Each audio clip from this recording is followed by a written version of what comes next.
अस्सलाम वालेकुम स्टूडेंट, मैं हूँ Shajib. Welcome to Shajib's biology. तो आज हमारा टॉपिक है ब्रांचेस ऑफ बायोलॉजी। तो पहले लेक्चर में हमने इंट्रोडक्शन ऑफ बायोलॉजी किया था, तो मतलब बायोलॉजी किसको कहते हैं और वो सारा डिटेल्स ऑफ बायोलॉजी में हमने कर लिया था।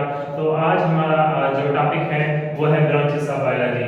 ब्रांचेस वैसे तो अगर बायोलॉजी के कई ऐसे ब्रांचेस हैं, मगर आज हम डिस्कस करेंगे मेन ब्रांचेस के बारे में। तो सबसे पहले जो बायोलॉजी की ब्रांचेस आती हैं वो है मॉर्फोलॉजी। अब मॉर्फोलॉजी हम किसको कहेंगे? सबसे पहले हम देखेंगे कि मॉर्फोलॉजी किस लैंग्वेज से लिया गया है। ये ग्रीक लैंग्वेज से वर्ड लिया गया है। किस वर्ड का? Morph. Morph means form, structure. अगर and logos means study, discuss वगैरह। मॉर्फोलॉजी में हम स्टडी किसके बारे में करेंगे? हम स्टडी करेंगे अबाउट द एक्सटर्नल फीचर्स। कोई भी लिविंग ऑर्गेनिज्म है उसके हम एक्सटर्नल फीचर्स के बारे में, एक्सटर्नल फीचर्स और स्ट्रक्चर। अगर फीचर्स, एक्सटर्नल फीचर्स, स्ट्रक्चर जो होंगे उनके बारे में अगर हम स्टडी करें तो उसको हम क्या कहेंगे? मॉर्फोलॉजी। अब मॉर्फोलॉजी में एक्सटर्नल फीचर्स कैसे आ रहे हैं? कोई भी लिविंग ऑर्गेनिज्म होता है उसका एक्सटर्नल फीचर्स कैसे आ जाता है? फॉर एग्जांपल उसकी हाइट हो गई, उसके मींस हेयर्स आ गए, आई कलर आ गया, हेयर शेप्स आ गए। तो ये एक्सटर्नल फीचर्स की अगर हम स्टडी करें तो उसको हम क्या कहेंगे? मॉर्फोलॉजी।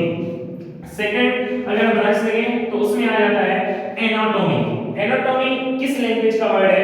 वही सेम टू सेम, ये किस ग्रीक लैंग्वेज का वर्ड है। किससे लिया गया है?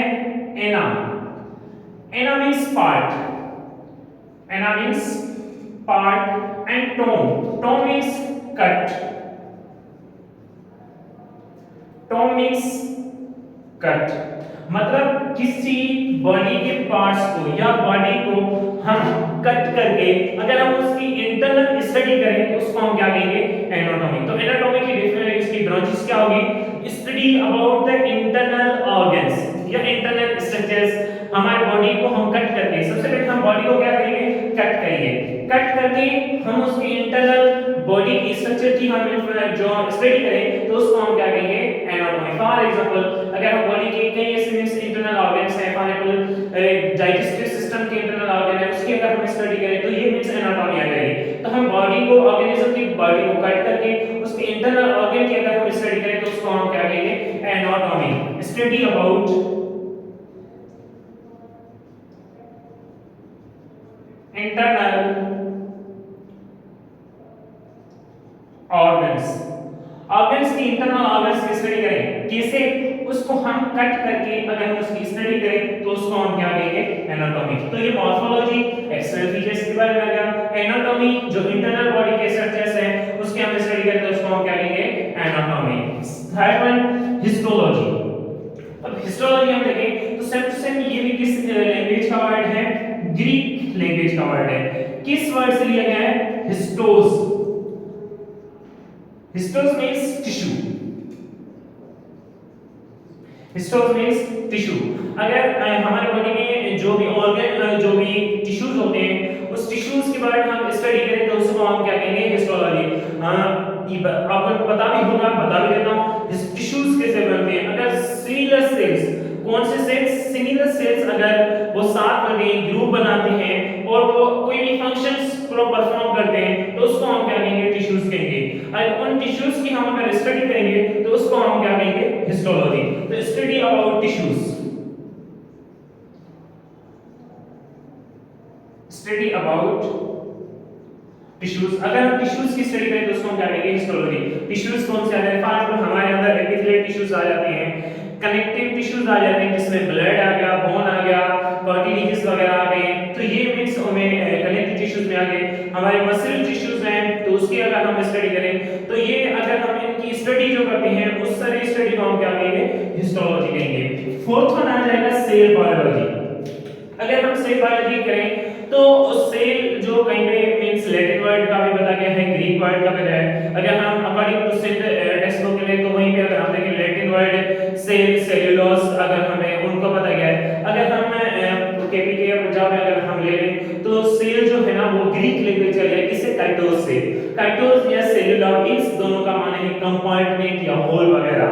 तो ये अगर हम हमारी क्वेश्चन टेक्स्ट बुक अगर हम ले लें तो ये लैटिन वर्ड किससे, cellular, cellular means compartment, okay. And Greek language kytos means भी कंपार्टमेंट, या एक मींस होल आ जाएगा स्पेशल, जिसको हम क्या कहेंगे कंपार्टमेंट वगैरह। तो cell means biology means life, logos means study. अगर हम सेल की स्टडी करें, सेल की स्टडी करें तो उसको हम क्या कहेंगे, cell biology, study about cell.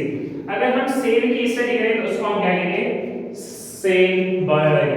Cell की स्टडी में क्या आ जाता है, फॉर एग्जांपल सबसे पहले प्रोकैरियोटिक सेल आ गया, यूकैरियोटिक सेल आ गया, यूनिसेलुलर आ जाते हैं, मल्टीसेलुलर आ जाते हैं। तो अगर हम सेल की स्टडी, सेल की स्टडी में अगर हम पढ़ लें तो मतलब सेल के इंटरनल उसके ऑर्गेनेल जो प्रेजेंट होते हैं, उनकी स्ट्रक्चर्स वगैरह, जो भी उनमें फंक्शंस कैसे फंक्शन परफॉर्म करते हैं, कैसे वो स्टेबल रहते हैं, जो भी उसमें रिलेशंस वगैरह जो भी रहते हैं, अगर हम उसकी स्टडी करें, ऑर्गेनेल की स्टडी करें तो उस सारे को हम क्या कहेंगे, सेल बायोलॉजी। तो ये आ जाएगा सेल बायोलॉजी, मतलब सेल की सारी इंफॉर्मेशन आ गया, सेल की सारी स्ट्रक्चर के हिसाब से, उनके फंक्शंस के हिसाब से, उनके स्टेबिलिटी के हिसाब से जो भी रहती है, अगर हम उसकी स्टडी करें तो उसको हम क्या कहेंगे, सेल बायोलॉजी। उसके बाद आ जाता है फिजियोलॉजी। तो फिजियोलॉजी भी ग्रीक वर्ड से लिया गया है फाइसिस। Physis means nature. अब फाइसिस में नेचर से कैसे आ गया, फॉर एग्जांपल अगर हम देखें हमारे नेचर से, तो हमारे बॉडी के जो भी ऑर्गन है, फॉर हाथ है, तो ये मतलब हमारे बॉडी के ऑर्गन को उनकी स्ट्रक्चर के हिसाब से और उसके फंक्शंस के हिसाब से, structure and functions of the body organs. अगर हम बॉडी ऑर्गन्स के जो भी एक्शंस वगैरह करते हैं, हाथ वगैरह में हिला रहे हैं, तो ये जो एक्शंस वगैरह जो है इसको हम क्या कहेंगे, physiology. Study about that, study about हम एक्शंस का ले लें, उनका फंक्शंस ले लें, उनका स्ट्रक्चर ले लें, तो इस सारी की स्टडी को हम क्या कहेंगे, फिजियोलॉजी। जिसमें फॉर एग्जांपल हमारे मसल्स के मूवमेंट्स वगैरह आ गया, स्केलेटन्स आ गए, तो ये सारे अगर हम बॉडी के जो भी मूवमेंट्स वगैरह में आ जाते हैं तो इसकी अगर हम स्टडी करें तो फिजियोलॉजी, तो ये आ जाएंगे इसमें, किसमें, फिजियोलॉजी में। Second taxonomy. अगर हम टैक्सोनॉमी लें तो ये भी किस लैंग्वेज का वर्ड है, ग्रीक लैंग्वेज का वर्ड है। किससे लिया गया है, टैक्सिस। Taxis means arrangement.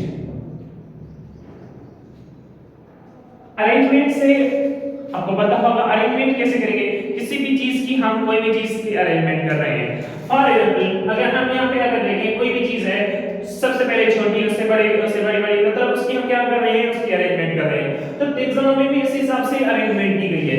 कैसी अरेंजमेंट, क्लासिफिकेशन। मतलब टैक्सोनॉमी हम क्या कहेंगे, स्टडी अबाउट क्लासिफिकेशन। क्या कहेंगे हम, क्लासिफिकेशन। किसकी, क्लासिफिकेशन ऑफ लिविंग ऑर्गेनिज्म।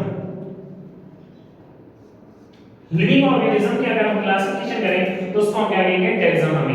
अब लिविंग ऑर्गेनिज्म, क्वेश्चन था लिविंग ऑर्गेनिज्म कौन से, जो भी लिविंग ऑर्गेनिज्म है हमारे यहाँ जो है अर्थ है, इस पे जो एग्जिस्ट है, सरवाइव कर रहे हैं, तो उसकी हम क्या कहेंगे, उसकी जो क्लासिफिकेशन होगी, उसकी अरेंजमेंट होगी, उसको हम क्या कहेंगे, टैक्सोनॉमी कहेंगे। टैक्सोनॉमी के बारे में सबसे पहले हम देखें, फादर ऑफ टैक्सोनॉमी कौन है, सीलियस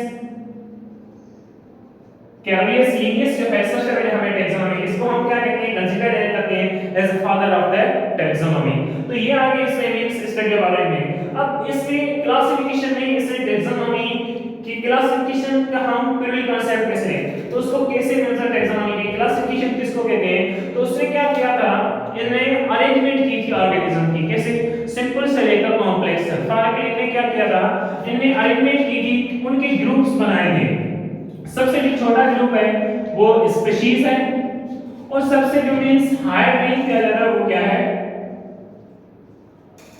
किंगडम। उसने क्या की थी, अरेंजमेंट की थी इनमें। तो कैसे, सबसे पहले स्पीशीज, स्पीशीज के बाद अगर हम देखें तो जीनस, जीनस के बाद अगर हम देखें फैमिली, फैमिली के बाद ऑर्डर, ऑर्डर के बाद क्लास के बाद फाइलम। फाइलम एनिमल के लिए आता है। अगर हम प्लांट्स की क्लासिफिकेशन करेंगे तो उसके बाद उसकी डिवीजन लिखी है और बाद में आ जाता है किंगडम। तो इस हिसाब से अगर हमने अरेंजमेंट की थी, जो सिमिलर्स जो भी थे कैरेक्टर उसको उसमें रखते गए, ऐसे हमने अरेंजमेंट की तो उसको हम क्या कहेंगे, टैक्सोनॉमी कहेंगे। तो ये आ जाएगा study about the classification of living organism.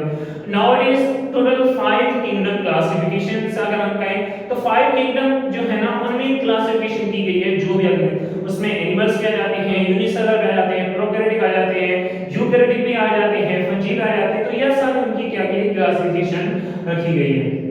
उसके बाद अगर क्लासिफिकेशन में देखें तो क्लासिफिकेशन में वायरस को नहीं रखा गया क्योंकि वो लिविंग ऑर्गेनिज्म में नहीं आते। यहाँ पे लिविंग ऑर्गेनिज्म लिखने का मतलब ये है कि यहाँ पे जो भी लिविंग ऑर्गेनिज्म है उसकी क्लासिफिकेशन, अगर हम वायरस से देखें तो वायरस जो हो जाता है वो बॉर्डर लाइन है, नहीं वो लिविंग में आता है, नहीं वो नॉन लिविंग में आ जाता है, तो इसलिए उसको क्लासिफिकेशन में इंक्लूड नहीं किया गया है। उसके बाद जेनेटिक्स। जेनेटिक्स हम किसको कहेंगे, ये भी मींस ग्रीक वर्ड है जेनेसिस। ओके, जेनेसिस का मतलब है ओरिजिन या डिसेंट, मतलब डिसेंट ऑफ स्प्रिंग। तो मतलब इसमें हम लेकिन जेनेटिक्स में स्टडी हम किसकी करेंगे, जेनेटिक्स में स्टडी करेंगे, study about the genetic material. Genetic material मतलब यहाँ पे अगर हम जेनेसिस या ओरिजिन, अगर क्वेश्चन आ जाए ओरिजिन जेनेसिस किसे लेंगे, फॉर एग्जांपल अगर हम यहाँ पे अगर हम लिखें ओरिजिन्स, हमारे जेनेटिक मटेरियल जो होता है वो ट्रांसफर होता रहता है, मतलब जेनेटिक मटेरियल ट्रांसफर हो जाता है। फॉर एग्जांपल डीएनए है वो क्या हो जाता है, जेनेटिक मटेरियल ट्रांसफर करता है पेरेंट्स ऑफ स्प्रिंग। तो इसमें जो आ जाते हैं जेनेटिक्स में आ जाते हैं। तो जेनेटिक्स में हम क्या कहेंगे, the study about the genetic material, तो उसमें जेनेटिक मटेरियल। अब जेनेटिक मटेरियल कौन सा आ जाता है, एक तो मींस डीएनए आ जाता है, आरएनए आ जाता है, जीन आ जाते हैं एंड क्रोमोसोम्स। अगर इनमें कोई भी जेनेटिक मटेरियल होता है, ये कार्य सारे क्या हैं, जेनेटिक मटेरियल। अगर ये जेनेटिक मटेरियल क्या हो रहे हैं, वो ट्रांसफर हो रहे हैं, ट्रांसफर हो रहे हैं कहां से, from parents two of spring. अगर ये ट्रांसफर हो रहे कैरेक्टर तो उसको हम क्या कहेंगे, जेनेटिक मटेरियल। अगर जेनेटिक मटेरियल कौन से हैं, आरएनए, डीएनए, जीन, क्रोमोसोम्स वगैरह जो हैं, इन सारी की स्टडी हम किस में करेंगे, जेनेटिक्स में करेंगे। क्योंकि जेनेटिक्स में ये है कि जेनेटिक मटेरियल जो भी होता है वो क्या होता है, ट्रांसफर होता रहता है। तो इस सारी की स्टडी हम क्या करेंगे, जेनेटिक्स में करेंगे। उसके बाद आ जाता है डेवलपमेंटल बायोलॉजी। अब डेवलपमेंटल बायोलॉजी हम किसको कहेंगे, जिसमें हम स्टडी करें, क्या करें, स्टडी करें किसके बारे में, एम्ब्रियो की स्टडी। अब डेवलपमेंटल बायोलॉजी एंड ग्रोथ जो हो जाता है वो डिफरेंट हो जाता है। कैसे, अगर हम डेवलपमेंटल बायोलॉजी अगर बात करें तो यहाँ पे देखिए सबसे पहले क्या हो जाता है, फर्टिलाइजेशन से हम लेते हैं, फर्टिलाइजेशन से लेकर बर्थ तक, फर्टिलाइजेशन से लेकर बर्थ तक जो भी इसमें ग्रेजुअली चेंजेस आ जाती हैं, जो भी ग्रेजुअली चेंजेस आ जाती हैं उस सारे की स्टडी हम करेंगे किसमें, डेवलपमेंटल बायोलॉजी में।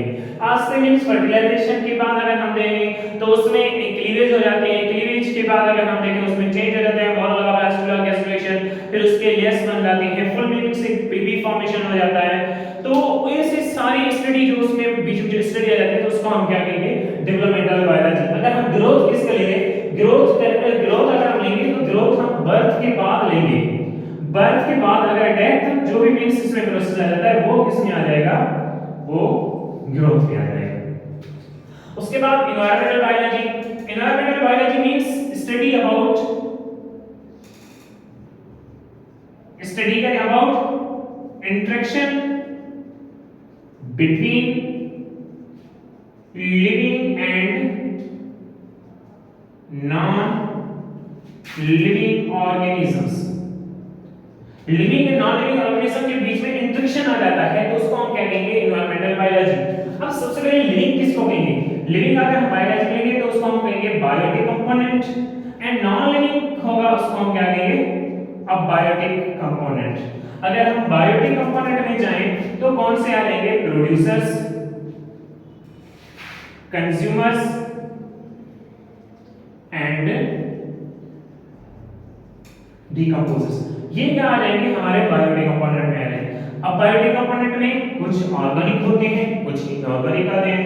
फॉर एग्जांपल अगर हम ले लें वाटर H2O CO2, अगर ये मिक्स अगर हम बायोटिक कंपोनेंट्स में ले लें, एंड सेकंड अगर हम देखें इसमें जो ऑर्गेनिक्स में आ जाते हैं, कार्बोहाइड्रेट आ जाते हैं, प्रोटीन लिपिड्स वगैरह, या हम इसमें एयर भी ले लेते हैं, सॉइल भी ले लेते हैं, तो ये सारे फायर भी ले लेते हैं, तो ये बायोटिक कंपोनेंट होता है। सनलाइट ले लें, टेंपरेचर ले लें एंड ह्यूमिडिटी, ये सारे क्या है बायोटिक कंपोनेंट होते हैं।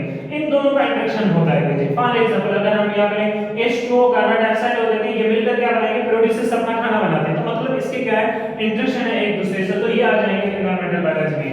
पैलेटोलॉजी, ये भी मींस अगर हम देखें किस वर्ड से लिया गया है, पैलेसिस।